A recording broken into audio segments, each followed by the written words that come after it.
Hello, my name is Christian Buzis, and I am going to be talking a little bit about the Bach Choral, and specifically talking about Salzer's um, topic or usage of this Bach Choral in order to explain tonality and how it's used in composition, especially musically whenever we analyze things like chord structure and harmony. Tonality is something that we have to analyze for all the time. So I chose this example. This is something that Salzer pulled from his book in chapter 2, where he specifically talked about tonality and how it applies to music. So in this particular Bach chorale, we start off in A minor. The root is A. Obviously, we're in C major or A minor. There's no sharps or flats. It's just basically a normal C major key. So we know it's C major, it's A minor. So we have the root and the top, the soprano note of the chord being A, and so we can tell from that alone we're in A minor. Then we get some function. We get this G sharp.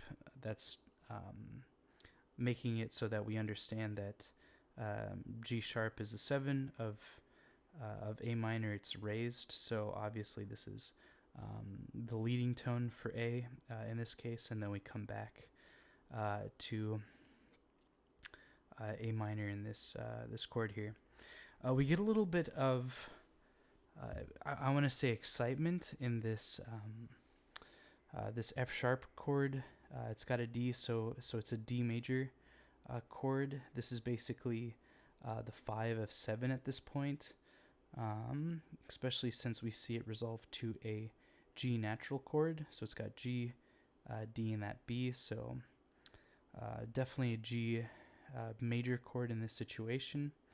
And so we have some modulation, or potentially we have some modulation if this is gonna go, if this G chord is gonna continue on and tonicize itself, then there might be a modulation, which we do see that we kind of end on this fermata here with this G major chord. It's quite resounding since we have that G on the bottom, and then we also have it in this alto note.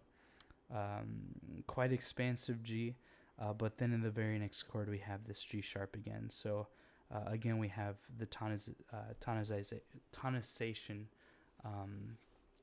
of a natural. So with this G sharp, we definitely see this coming back to A minor, and then obviously if we look further down, we'll be able to see that it resolves on this quite expansive A minor, just like we had this G major. We come back to A minor. So what's the point of basically knowing what's going on in this phrase? Well, we kind of want to figure out what's going on functionally.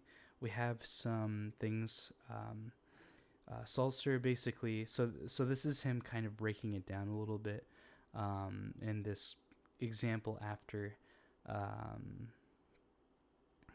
being able to see all that note, these notes, after analyzing a little bit. Salzer basically states that this whole phrase that we get from the very beginning and these two measures is basically just a one chord. We get the tonic. Obviously, we have a little bit of chords that aren't the tonic, but we're essentially kind of in one for this entire time. But Bach is basically decorating some chords. He's adding a little bit of flair. He's adding a little bit of excitement so that we can have a little bit of a progression. Moving on to the major 2 chord, which is kind of the sequence that goes into the 5, which is the dominant of 1. So essentially we have basically really long 1 chord up until we get this major 2 chord that's inverted, going to the 5, going to the 1. His argument is you could basically see this, you could break it down even further and basically just see it as 1, without without too much going on. Like obviously there's things going on, but at this point you should really only be thinking about the strong beats, the downbeat for the two measures here, measure 1, measure 2. These are the only kind of big things that are going on in those two measures up until we come to this point where we do have some major chords. And then lastly, you can break it down even further because essentially what you're getting this entire time is you're getting the tonicization of 1, basically for those two whole measures. Then you get your major 2 chord, then you get your 5, then you get your 1, further tonicizing 1. Obviously, there's a lot of ways to go about it. So Bach was very decorated in the way he went about this, adding those G sharps, adding those F sharps specifically, getting this major G chord in there, going back to G sharp. Very, very exciting how he did it. So let's go ahead and listen to it, and then while we listen to it, we should probably watch it. So this is the very beginning.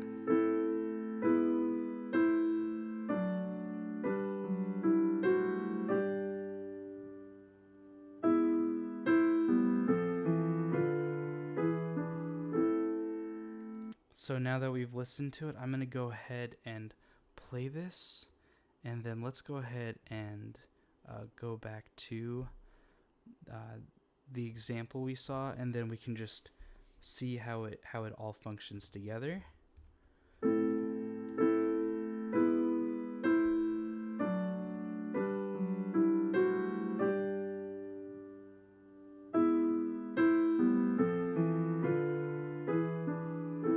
So we basically just see this as 1, and then the phrase repeats in the song. But essentially we can see that there's like movement. It's very clear that there's movement. It's not until we get into these last two chords that we hear that 2, 5, 1 being predominant chords. And then the song goes on.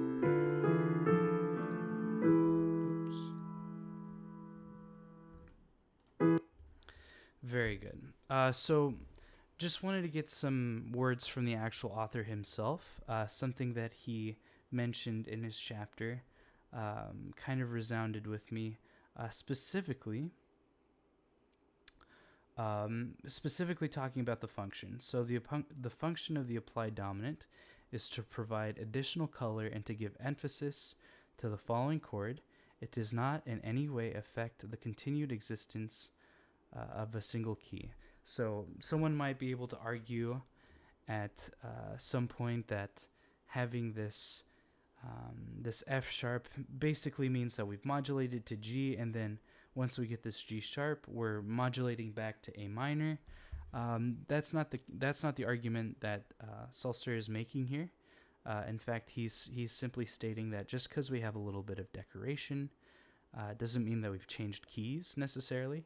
It just means that we're in the tonic, we're in the 1, but we're just doing some fancy stuff while we're there, and then eventually we do come to that major 2, 5, back into 1. Very nice.